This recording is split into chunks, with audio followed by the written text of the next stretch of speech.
Now let the eye of attention wander back to Carrot, currently dutifully writing a letter home to his adoptive parents. Dearest Father, well, here I am in Ankh-Morpork. It is not like at home. I don't think the people know right from wrong here. I found Captain Vimes in a common alehouse. I believe he was the worse for drink. He told me to find a place to stay and report to Sergeant Colin at the watch house. He said anybody wanting to join the guard needed their head examined. Perhaps this is done for reasons of hygiene. I will write again soon. Your loving son, Carrot.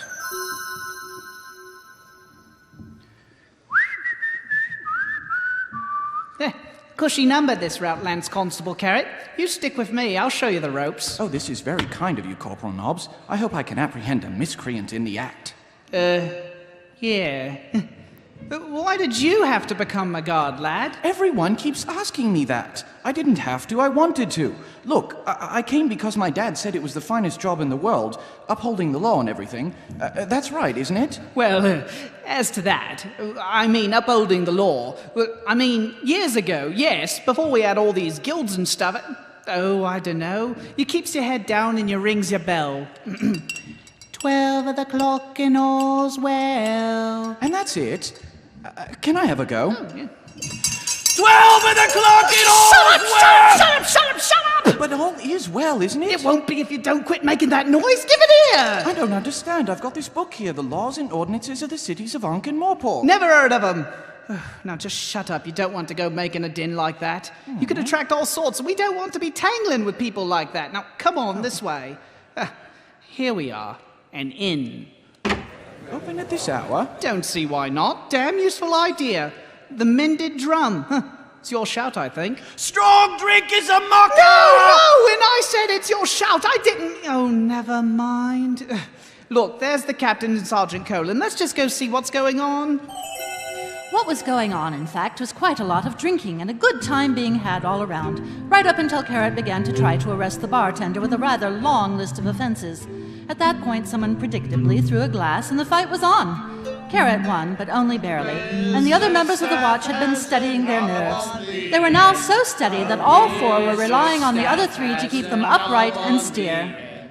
So shame on you, drunk in front of a superior officer. Oh, this wall assaulted me. Ha, you think you're tough, eh? Well, I'm an officer of the law, love, you know, and we don't take any, Sergeant, what is it we don't take any of? Chances, sir. Where are we? On the way home, just going down Sweetheart Lane. Sweetheart Lane's not on the way home. It's in the shades. Catch us in the shades after dark. The Shades! Every city in the multiverse has a part that is something like Ankh-Morpork's shades. It's usually the oldest part and is a kind of black hole of bred in the brickwork lawlessness. Put it like this. Even the criminals were afraid to walk the street. What are we gonna do, Captain? We could call for help. What? Here in the shades? We must have turned left out of Silver Street instead of right. Well, that's one mistake we won't make again in a hurry. We must form a square. Hey, what was that? What? There was again, sort of a leathery sound, more sort of slithery.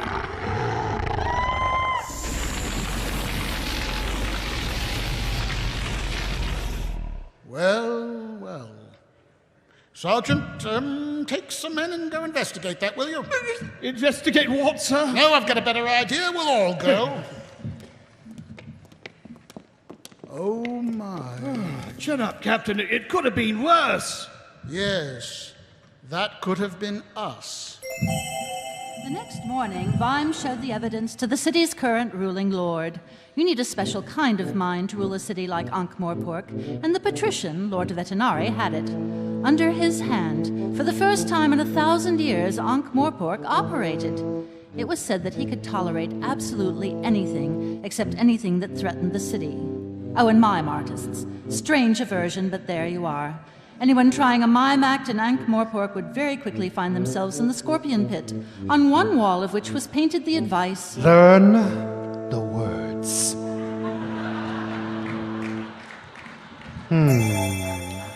it seems to be the outline of 3 people, my lord patrician, in the brickwork. But the bricks all around the outline seem to have been subjected to an immense heat, which has vitrified the wall around it. And do you have an opinion about all this, Captain? Well, sir, I know that the dragons, big ones at least, have been extinct for thousands of years, sir. Yes? But the thing is, sir, do they know? Sergeant Colin reported hearing a leathery sound right before the offense. So, you think an extinct and indeed a quite possibly entirely mythical dragon flew into the city, landed in this narrow alley, incinerated a couple of criminals, and then flew away. One might say it was a very public-spirited creature. No, in my opinion, it's some kind of local warfare. Possibly a rival gang has hired a wizard. It could be related to the recent strange thefts of magical objects, sir. Quite. I'll have that wall painted over once. We don't want people jumping to silly conclusions. Is that wise, sir? You don't think a frieze of ghastly shadows will cause comment and speculation, Mr. Secretary? Not as much as fresh paint in the shades, sir. Good point. Have some men demolish it. Vimes. Yes, sir. Good show of initiative, Vimes. Patrolling in the shades. Well done. Carry on, Captain. And do come down heavily on any rumors about dragons, won't you? As you wish, sir.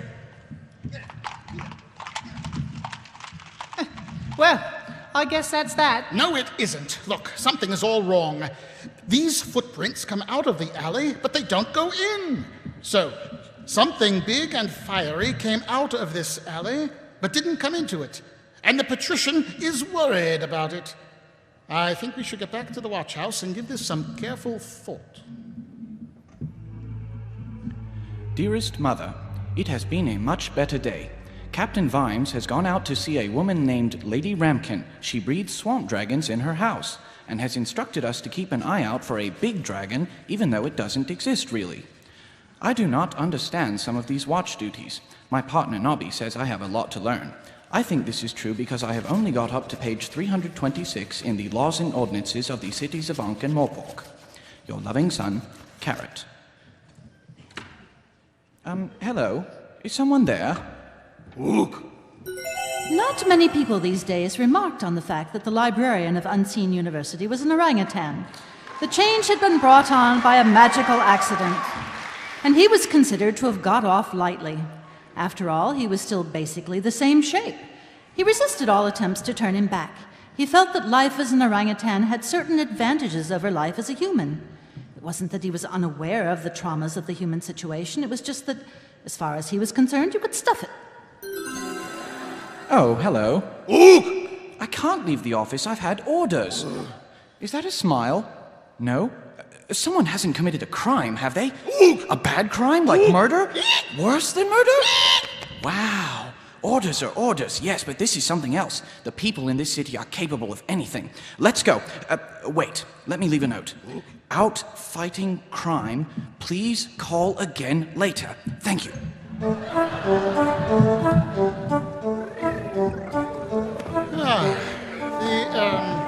The dragon on your shoulder looks very nice, Lady Ramkin. Rubbish! I'm just training him up because shoulder sitters fetch twice the price. Oh, it sounds nice, I'll grant you. Then they realise it means soot burns, frizzled hair, and crap fall down their backs. Those talents dig in, too. Now then, Captain Vimes, was it? But Captain is such a dashing title, I've always thought. I mean, colonels and so on are always so stuffy. Majors are pompous, but one always feels that somehow there's something delightfully dangerous about a captain. What was it you wanted to ask me? I was wondering, how big swamp dragons grow? Well, you came all the way up here to ask me that. Well, I seem to recall Gayheart Talent Thrust of Ankh stood 14 thumbs high to a matlock. That's, About 3 foot 6 inches. No bigger than that. Oh, golly, no. He was a bit of a freak, actually. Mostly they don't get much bigger than 8 thumbs. Would you like to come out back and see the pens? Well, I really don't know if I have. Well, they're just this way. Won't take but a moment. There, aren't they lovely? Here's Moonpenny Duchess Marchpane, who's gravid at the moment. And here's Moonless Talon Thrust, too, who was best of breed at Pseudopolis last year. And this, I'm afraid, is good boy Bindle Featherstone of Quirm. He seems a little pathetic, doesn't he? I mean, the wings are a little stubby, and their head is all the wrong shape. And aren't the big nostrils a hindrance to flight? Oh, he can't fly. These things just happen. It's all down to genes, you know. It is. Well, one tries to breed for a good flame, depth of scale, correct colour, and so on. One just has to put up with the occasional total whittle. That's nature for you. At any rate, why did you want to know about swamp dragons? Well, we have reason to believe that there may be a rather large dragon in the vicinity. Someone's been playing tricks on you, old chap. Well, there was circumstantial evidence. Rather unfortunate incident in the Shades that ended with some crispy criminals. But that would mean Draco Nobilis. Pardon? Draco Nobilis. The noble dragon. Well, as opposed to these fellows, Draco Vulgaris, the lot of them. But the big ones are all gone, you know. This really is nonsense. No two ways about it, all gone. Beautiful things they were, weighed tons, biggest things ever to fly. No one knows how they did it. We now rejoin Carrot and the librarian in a building filled with row upon row of shelves, each shelf lined with books. Carrot is about to make a calculated guess. This is the library, isn't it? Is there a body? A book has been taken. A book has been taken. You summoned the watch because someone's taken a book. You think that's worse than murder? This is practically a criminal offense, wasting watch time. Well, I don't see what we can do about it. All right, what's the book called? What? Oh, okay, 4 words. First word, small word, the second word, third word, small word, the two of, the something of something, second word, first syllable, fingers, touching your fingers, thumb, sounds like, fingers, hand, adding up, some, cut off, smaller words, some, second syllable, small, very small syllable, a, in, none, summon, summoner, summoning, the summoning of something. Oh, this is fun, isn't it? Fourth word, whole word, great big thing, huge thing, flapping, great big flapping, leaping thing, teeth, hopping, blowing, great big flowing flapping thing, sucking fingers, hot, burnt, hot, great big hot blowing flapping thing. Oh, don't worry, he'll get it eventually. Meanwhile, the elucidated brethren of the Ebon Knight are working their diabolical plans once more. Vivat Draco, nos invito tu cum quisquilae, nos invito tu famulo, nos vado. Once again, brothers, we have achieved success. And indeed they have, for even now there is a great big hot blowing flapping thing swooping over Ankh-Morpork. Golly, look, it's using the thermals. That's what the fire is for. Do you realize we're very probably seeing something that no one has seen for centuries? Yes, it's a bloody flying alligator setting fire to my city.